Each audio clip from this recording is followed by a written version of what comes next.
Ini adalah salah satu monumen paling misterius di dunia yang berisikan 10 perintah. Satu di antaranya berisi anjuran untuk memusnahkan sebagian besar populasi manusia. Monumen ini berdiri di kawasan pedesaan wilayah Georgia, Amerika Serikat, dan disebut Georgia Guidestone. Monumen ini berdiri pada tahun 1979 dan terstruktur atas 5 batu granit, tingginya sendiri 16 kaki dan beratnya 20 ton. Di sana ada 10 perintah yang terdiri dari 8 bahasa, yaitu Inggris, Spanyol, Swahili, Hindi, Ibrani, Arab, China, dan Rusia.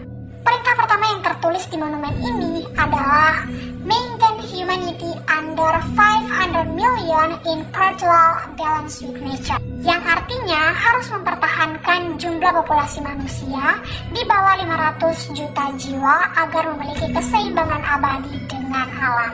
Nah, ini merupakan suatu anjuran yang cukup kontroversi hingga saat ini, karena 500 juta jiwa manusia adalah angka yang cukup sedikit. Seperti kita tahu, sekarang populasi manusia semakin bertambah hingga tahun 2022, jumlah manusia di bumi mencapai 8 miliar.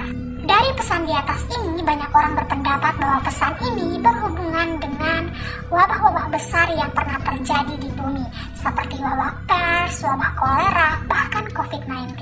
Dan memang wabah-wabah ini menghilangkan jutaan jiwa manusia. Nah, untuk 9 perintah atau anjuran lainnya, kalian bisa search aja di Google. Nah, monumen ini semakin misterius lagi karena sosok yang mendanai proyek pembangunan monumen ini menggunakan nama samaran dan tidak diketahui sampai hari ini. Pria yang mendanai proyek monumen ini menggunakan nama samaran R.C. Christian. Identitas Mr. Christian ini semakin sulit dilacak karena ia menarik sumber dana dari sejumlah bank yang berbeda-beda. Pria misterius ini juga sebelumnya menjalin kesepakatan dengan perusahaan konstruksi yang membangun monumen ini. Nah, saat itu perusahaan konstruksi sudah tahu bahwa Mr. Christian ini merupakan nama samaran dari pria misterius tadi. Nah, si pria misterius ini berjanji kepada perusahaan bahwa dia akan memberitahukan identitas aslinya kepada perusahaan setelah monumen ini jadi. Dengan syarat, perusahaan harus membakar habis dokumen-dokumen asli dari pembangunan monumen ini. Dan si pria misterius bersedia membayar mahal untuk itu.